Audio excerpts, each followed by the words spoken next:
Brendan Riley of the 42nd Ward, as well as several of our neighbors, and thank you all for coming.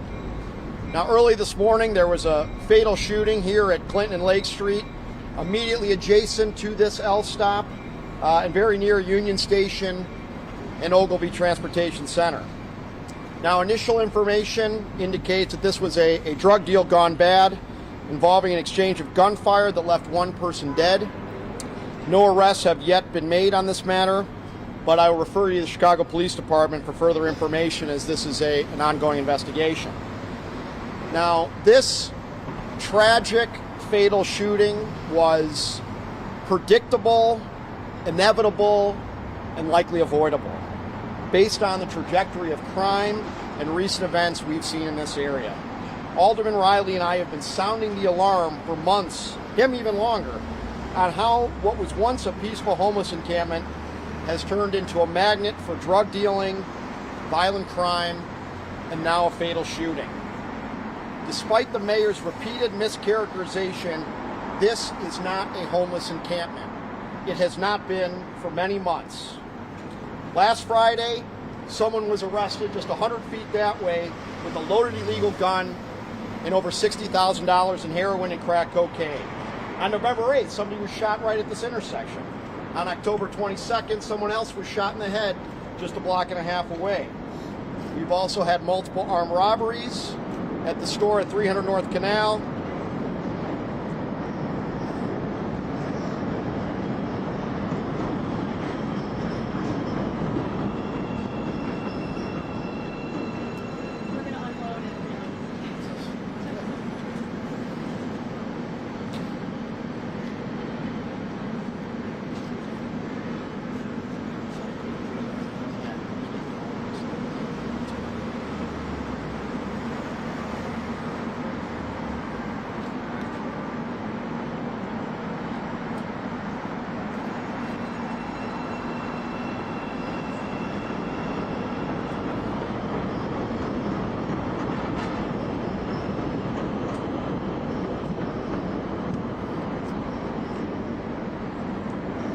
On October 22nd, someone else was shot at Fulton and Des Plaines right around the corner, and we've had multiple armed robberies at the convenience store around the corner, as well as numerous fatal overdoses throughout these viaducts in my short time in office. And unfortunately, it is almost a certainty that this violence will continue without intervention by the mayor's office. But nonetheless, Alderman Riley and I will continue to work together to improve the situation, and with the 1st and 12th District Police Departments, Department of Streets and Sanitation, Department of Family and Support Services, who have been offering rapid rehousing to individuals living under these viaducts, none of whom have taken this option for many months, as well as Hines Property Management, who manages the building at 444 West Lake around the corner, as well as Divvy Bikes, as we've seen several of their bicycles used for drug running throughout these viaducts. Now, as many of you know, I requested public safety support for the Lake Street viaducts from the mayor's office in September and October, and was told it was available in exchange for my votes on tip credit and raising the real estate transfer tax. I declined that offer because it is wildly inappropriate and unethical to trade basic city safety services in exchange for votes. And when I didn't vote according to the mayor's office wishes, a planned cleanup of these viaducts was canceled, and now someone is dead. Last month, I referred that matter to the Inspector General's office, and of course I'm cooperating in that investigation. But as an alderman and a father who walks his young daughters through these viaducts each day, I will continue to do everything possible to address this dangerous situation, because everyone has the right to live in a safe community and deserves to have their concerns addressed by the mayor's office without condition. I will now turn it over to Alderman Riley, who has been leading this effort to bring attention to these viaducts long before I took office in May. Thank you for your leadership, Alderman. Alderman Brendan Riley, 42nd Ward. I, as Alderman Conway mentioned, used to represent this area until the redistricting occurred, and we have a new map that covers the City Council. But what Alderman Conway said is correct. This was once a peaceful homeless encampment years ago. that over the past year or so, we've seen this change very dramatically. It's now really essentially an open-air drug market, and there have been police missions going on here for many months. We knew that there was a lot of drug dealing going on here, just evidenced by all the needles and crack baggies and heroin baggies littered throughout these viaducts. And as Alderman Conway mentioned, this isn't just a place for the neighborhood. This is also a terminus point for many people who are commuting to work downtown every day. So there's an incredible amount of foot traffic down here, and this activity is going on throughout the day, in broad daylight. It's unfortunate the mayor's office has decided to ignore this problem. I have a paper trail about a mile high on this very specific issue requesting help, as far back as under Mayor Lightfoot. And together, Alderman Conway and I have been sending new letters to the new administration, sounding the alarm, predicting that this would happen. And unfortunately it did. So it's our hope that after this attention, perhaps the mayor's office will be spurred to action and finally clean this up. It's totally unacceptable. What happened to my colleague, basically being shaken down for votes in exchange for basic public safety services for his constituents, is wrong. So I hope the mayor will take this opportunity to correct that wrong and finally do something about a problem that is threatening people's lives. And so again, I want to thank Alderman Conway for calling this news conference, and be happy to hand this over to any neighbors who want to speak next. Please have time for a few questions if folks have. What do you want to see done? What would be the ideal slate of city services provided to this intersection that you think would clear up the problem? There was a plan in place, I think, there was a plan in place to clean out especially the large orange tents that we see. And I walk through these viaducts every day with my 4-year-old daughter, and I see overt drug dealing in these tents. And there was a plan in place to remove them. But unfortunately, I did not vote the way the mayor's office wanted me to, and that plan was canceled. And that should not have been done. They should not have attacked the 34th Ward and 42nd Wards like that. So we would ask that that plan be put in place and those tents be removed. Yeah, and what's frustrating is that putting together a mission to clear out these types of situations takes weeks of planning. And all the different agencies that Alderman Conway mentioned, Family Services, Streets and Sanitation, the Police Department, they were ready to go.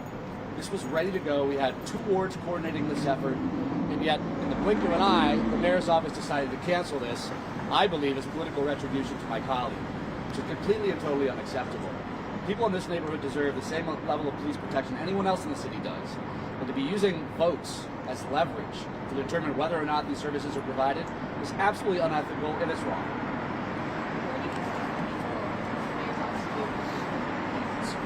There is rapid rehousing available.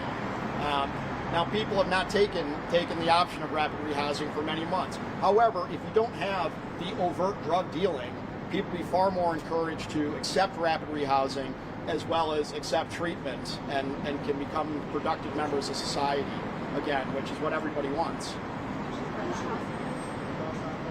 brought a number of concerns to the mayor's office today. You mean since the shooting earlier today? I have not heard anything from the mayor's office as of today. However, there was a petition sent by many of my neighbors, some of whom are behind me. Both of us that had 1,500 signatures in it. They received a tone-deaf stock form letter response that basically said they're doing what they can to provide shelter, and that totally disregards what is going on here behind us. This is not a homeless encampment. It is a magnet for drug dealing, violent crime, and now a fatal shooting.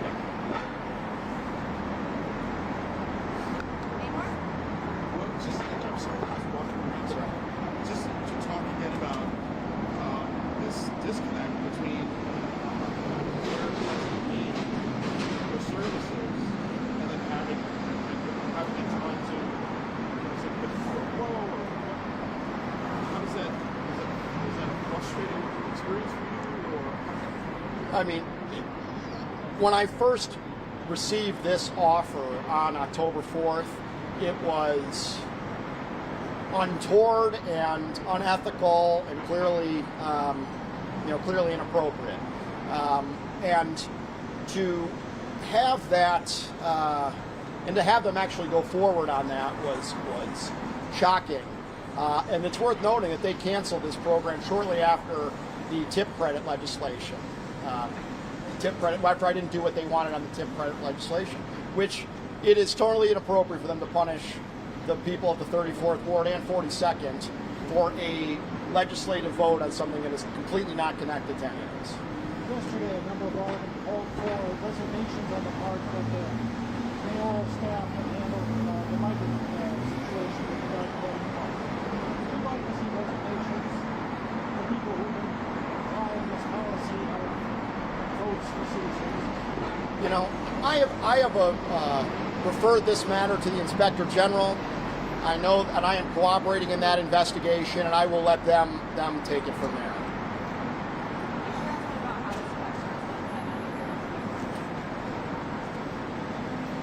Well, it's not just residents, as Alderman Riley said. It is a transportation terminus, to use his terminology, and it, as my residents would happily tell you, it is not safe anymore to walk around these viaducts at night. And this used to be a very safe area. In fact, when I decided to run for alderman was when I was walking with my then 3-year-old daughter underneath the Fulton Street Viaduct. I'd been gone on military deployment for a year. I came back, and I'm walking my 3-year-old daughter, and someone was doing crack right there. And it was from that I said, this city is headed in the wrong direction. The crime numbers realize it. You see it right here out our front door. And that was what made me run for alderman, because public safety will always be my number one priority, and it should always be our city's number one priority.